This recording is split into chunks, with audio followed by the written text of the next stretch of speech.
हमारे भारतवर्ष के इतिहास को दुनिया के आखिरी दिन तक याद किया जाएगा। इस भारतवर्ष की भूमि पर अनेकों ऐसे वीर जन्मे हैं जिन्होंने गुलामी को कभी स्वीकार ही नहीं किया। उनमें से ही एक थे महाराज पृथ्वीराज चौहान। पृथ्वीराज चौहान बचपन से ही निडर और बहादुर थे। बताया जाता है कि महाराज पृथ्वीराज चौहान का एक बार जंगल में बाघ से सामना हो गया तो पृथ्वीराज चौहान ने उसके जबड़े को अपने हाथों से फाड़कर उसे मौत के घाट उतार दिया। पृथ्वीराज चौहान से मोहम्मद गौरी को युद्ध में कई बार आमना सामना हुआ, जिसमें मोहम्मद गौरी को हार का ही मुंह देखना पड़ा। मोहम्मद गौरी का उद्देश्य भारत को लूटना था और दिल्ली की सत्ता को वो हड़पना चाहता था।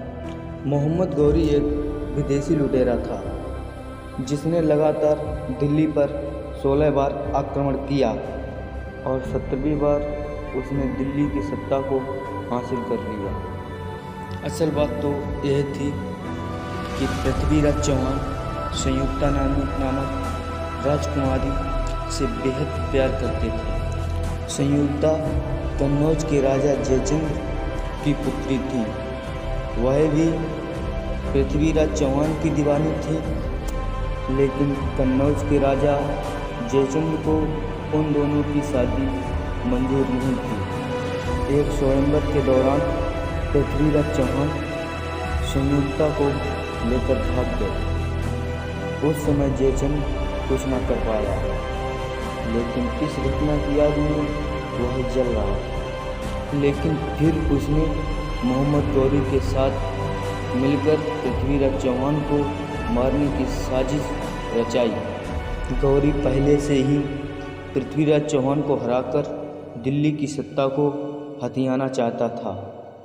इसी कारण उसने पृथ्वीराज चौहान से 16 बार लड़ाई लड़ी थी और हर बार उसे हार का ही सामना करना पड़ा था। हारे हुए गौरी को जब कन्नौज के राजा जयचंद्र ने अपनी सेना भी गौरी को सौंप दी, जिससे गौरी की सेना और भी शक्तिशाली हो गई। और फिर एक बार पृथ्वीराज और गौरी की सेना तरान के क्षेत्र में युद्ध के लिए आमने सामने खड़ी थी। दोनों ओर से भीषण युद्ध शुरू हो गया। इस युद्ध में पृथ्वीराज चौहान ने गौरी को बहुत ही बुरी तरह से हराया और उसको बंदी बना लिया। गौरी हर बार की तरह इस बार भी अपने प्राणों की भीख पृथ्वी से मांग लेता था और पृथ्वीराज उसे दोबारा युद्ध न करने की चेतावनी देकर छोड़ देते थे।